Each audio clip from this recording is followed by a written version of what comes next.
नमस्कार। आज हम भारतीय स्वतंत्रता संग्राम के एक ऐसे नायक की कहानी में थोड़ी गहराई से उतर रहे हैं, जिनका नाम हम अक्सर सुनते हैं, उनके दो मशहूर साथियों के साथ। जी। लेकिन जिनकी अपनी पहचान, अपना योगदान बिल्कुल अलग था। शहीद सुखदेव थापर। जी, सुखदेव। हाँ, नाम सुनते ही भगत सिंह और राजगुरु का ख्याल आता है, ये बात तो है। पर आज हम कोशिश करेंगे कि जो भी ऐतिहासिक जानकारी है, जो विश्लेषण है, जैसे आपने जिक्र किया, सुखदेव एक क्रांतिकारी जीवनी जैसी किताबें भी हैं, उनके आधार पर सुखदेव का अपना व्यक्तित्व कैसा था, हाँ, उनकी जो संगठन बनाने की काबिलियत थी और पूरे क्रांतिकारी आंदोलन में उनका रोल क्या था, उसको समझे जरा। बिल्कुल। क्योंकि अक्सर ऐसा होता है ना कि उन्हें सिर्फ भगत सिंह के दोस्त की तरह देखा जाता है, लेकिन वो तो हिंदुस्तान सोशलिस्ट रिपब्लिकन एसोसिएशन मतलब HSRA उसके मुख्य आप कह सकते हैं दिमाग थे, संगठनकर्ता थे। हाँ, रणनीतिकारों में से एक। तो चलिए आज ये जो अलग-अलग ऐतिहासिक सूत्र हैं, इनको जोड़कर सुखदेव के जीवन और उनकी जो विरासत है, उसके एक साफ तस्वीर बनाने की कोशिश करते हैं। समझने की कोशिश करते हैं कि वो कौन थे और क्यों उनका योगदान इतना इतना अहम माना जाता है। ठीक है, तो शुरुआत उनके बचपन से, शुरुआती जीवन से करते हैं।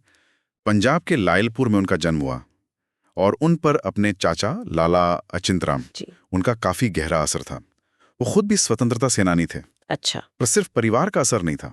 उस समय का जो माहौल था ना, वो भी जबरदस्त था। हाँ, वो दौर ही ऐसा था, मतलब पहला विश्व युद्ध खत्म हुआ, लोगों की उम्मीदें टूटी, फिर अंग्रेजों का जुल्म बढ़ रहा था, रॉलेट एक्ट आ गया, फिर जालियांवाला बाग का वो भयानक हत्याकांड हुआ।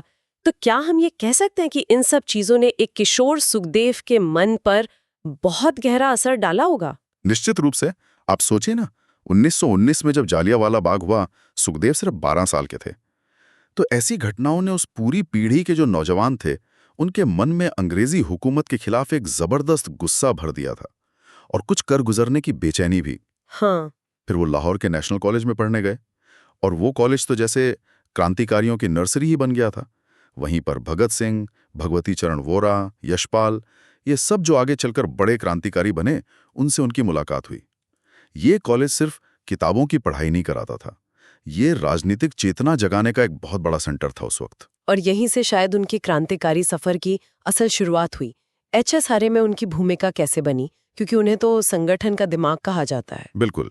देखिए, HSRA जो था, यानी हिंदुस्तान सोशलिस्ट रिपब्लिकन एसोसिएशन, वो सिर्फ आज़ादी नहीं चाहता था। उनका लक्ष्य था एक समाजवादी समाज बनाना, मतलब एक ऐसा समाज जहां इंसान इंसान का शोषण न करे। हम्म। और इसके लिए सिर्फ जोशीले नारे काफी नहीं थे, एक मजबूत संगठन चाहिए था, अनुशासित और गुप्त भी। सुखदेव इसी काम के माहिर थे। वो पंजाब में HSRA की जो यूनिट थी, जी। उसके मुख्य कर्ता धर्ता थे। ये बात बड़ी दिलचस्प है, मतलब पर्दे के पीछे उनका रोल कितना अहम था, जी। किस किस तरह का काम वो करते थे, कुछ अंदाजा? अरे, हर तरह का काम। नए लोगों को भर्ती करना, फिर उनकी वैचारिक ट्रेनिंग का इंतजाम करना, अलग अलग राज्यों की जो यूनिट्स थीं, उनके बीच कोऑर्डिनेशन बनाए रखना, हथियार और पैसे का बंदोबस्त करना, गुप्त मीटिंग्स करना, संदेश पहुंचाना, ये सब कुछ सुखदेव की जिम्मेदारी थी। बाप रे। वो जमीन पर संगठन को खड़ा करने वाले और चलाने वाले इंसान थे। अगर भगत सिंह HSRA का चेहरा थे, उसकी आवाज थी, तो सुखदेव उसकी रीढ़ की हड्डी थे। वो संगठन को ताकत देते थे, ढांचा देते थे। उनका समाजवाद सिर्फ किताबी नहीं था, वो उसे संगठन के जरिए जमीन पर उतारना चाहते थे। और इसी दौर में उनकी वो तिकड़ी बनी भगत सिंह और राजगुरु के साथ, जिसे आज भी हम याद करते हैं।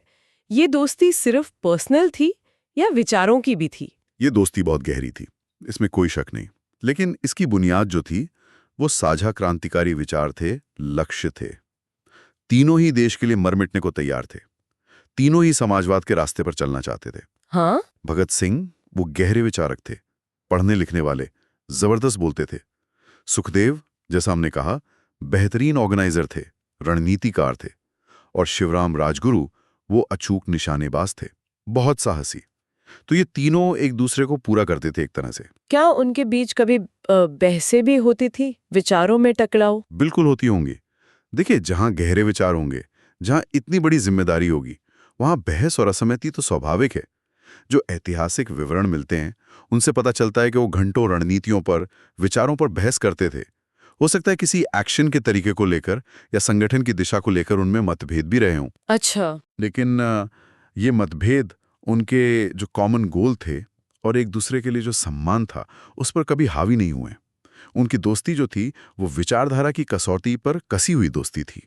बल्कि सुखदेव तो अक्सर भगत सिंह को ज्यादा पढ़ने और क्रांतिकारी विचारों को और साफ करने के लिए उकसाते रहते थे। हाँ, कहते हैं कि सुखदेव ज्यादा प्रैक्टिकल थे, एक्शन ओरिएंटेड थे, जबकि भगत सिंह वैचारिक गहराई पर ज्यादा जोर देते थे। तो ये जो तालमेल था ना, यही उनकी ताकत थी। और फिर वो घटना हुई जिसने सब कुछ बदल दिया।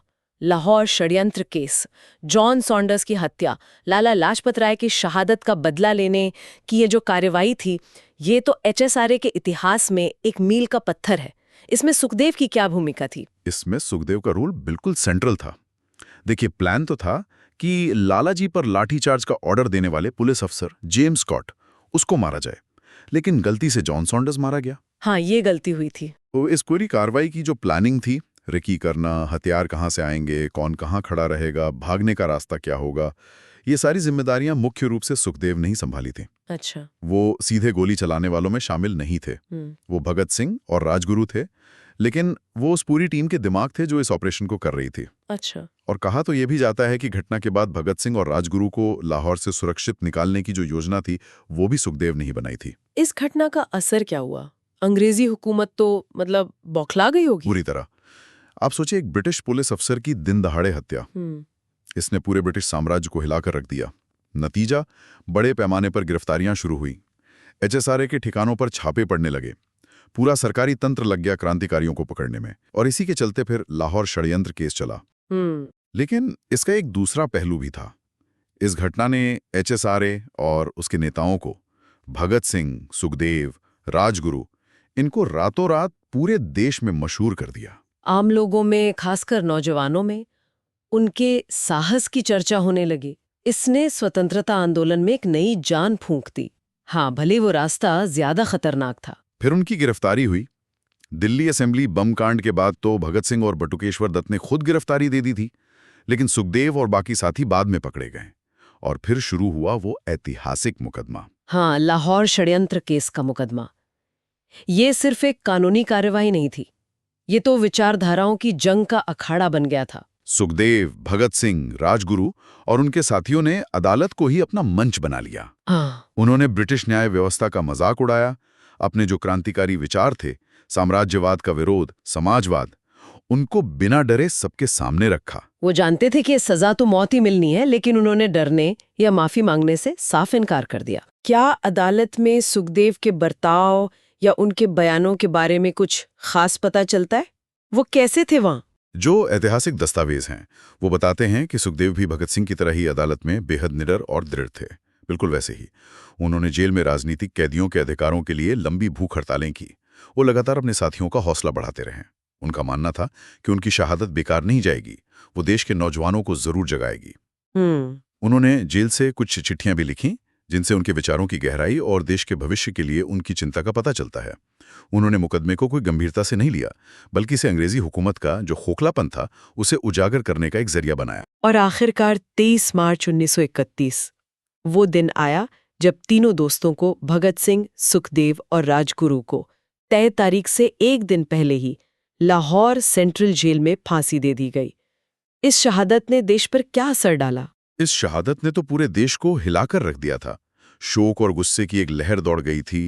ये सिर्फ 3 नौजवानों की मौत नहीं थी, ये ब्रिटिश क्रूरता का, अन्याय का एक प्रतीक बन गई। इसने लाखों युवाओं को स्वतंत्रता आंदोलन में कूदने के लिए प्रेरित किया। गांधी जी पर भी बहुत दबाव बढ़ा। हाँ, वो तो था। हालांकि इस शहादत से एचएसआरए का जो नेतृत्व था वो लगभग खत्म हो गया और क्रांतिकारी आंदोलन को एक धक्का लगा। लेकिन इसने स्वतंत्रता की जो इच्छा थी उसे आम लोगों के दिलों में और गहरा कर दिया। इन तीनों की कुर्बानी भारतीय स्वतंत्रता संग्राम की सबसे प्रेरणा देने वाली कहानियों में से एक बन गई। तो अगर हम इन सभी बातों को समेटें तो सुखदेव की विरासत क्या है? उन्हें इतिहास में किस तरह याद रखा जाना चाहिए हमारे स्रोतों के आधार पर? देखिए, सुखदेव की विरासत एक बेहद समर्पित, बुद्धिमान और साहसी क्रांतिकारी की है, जो एक असाधारण संगठनकर्ता और रणनीतिकार थे। उन्हें सिर्फ भगत सिंह के साथी के तौर पर याद करना वो उनके योगदान के साथ थोड़ा अन्याय होगा। सही बात है। वो HSRA के वो स्तंभ थे जिन्होंने पंजाब और उत्तर भारत में संगठन को खड़ा किया और चलाया। उनकी समाजवाद के प्रति गहरी निष्ठा थी और वो सिर्फ राजनीतिक आजादी नहीं चाहते थे, बल्कि एक ऐसे भारत का सपना देखते थे जहां सामाजिक और आर्थिक बराबरी हो। यहाँ ये बात वाकई सोचने वाली है ना, कि अक्सर भगत सिंह की जो करिश्माई छवि है, उसके सामने सुखदेव जैसे लोगों का योगदान थोड़ा दब सा जाता है ना? हाँ, और यही इतिहास को सही नजरिए से देखने की जरूरत है। अगर हम बड़ी तस्वीर देखें तो कोई भी बड़ा आंदोलन सिर्फ एक या दो चेहरों से नहीं चलता। उसके पीछे सुखदेव जैसे हजारों, शायद लाखों गुमनाम नायक होते हैं जो संगठन बनाते हैं, रणनीति बनाते हैं और चुपचाप अपना काम करते हैं। सुखदेव की भूमिका शायद उतनी ग्लैमरस नहीं थी जितनी भगत सिंह की, लेकिन संगठन चलाने के लिए, उसे दिशा देने के लिए जो स्किल चाहिए, जो समर्पण चाहिए, वो उनमें कूट-कूट कर भरा था। उनकी अपनी एक स्वतंत्र पहचान है, अपना महत्व है। उनका बलिदान हमें याद दिलाता है कि आज़ादी की लड़ाई में अलग-अलग तरह की भूमिकाएं निभाने वाले अनगिनत लोग शामिल थे। तो इस चर्चा से ये बात बिल्कुल साफ है कि सुखदेव सिर्फ भगत सिंह के साथी नहीं थे, बल्कि वो अपने आप में HSRA के एक जरूरी अंग थे, एक विचारक, एक कुशल संगठनकर्ता, एक रणनीतिकार, जिनका बलिदान स्वतंत्रता संग्राम की नींव का एक बहुत मजबूत पत्थर है। बिल्कुल सही कहा आपने। और अंत में शायद एक सवाल सबके सोचने के लिए छोड़ा जा सकता है कि ये जो क्रांतिकारी आंदोलन होते हैं, इनमें व्यक्तिगत दोस्ती और वैचारिक प्रतिबद्धता, इनके बीच का रिश्ता कितना जटिल और कितना मजबूत हो सकता है, जैसा हमने सुखदेव, भगत सिंह और राजगुरु के मामले में देखा। क्या आज के सामाजिक या राजनीतिक आंदोलनों में भी ऐसे ही गहरे रिश्तों और साझा लक्ष्यों की वही अहमियत है या कुछ बदल गया है? ये एक बहुत गहरा सवाल है। इस जानकारी भरी चर्चा के लिए आपका बहुत बहुत धन्यवाद। धन्यवाद।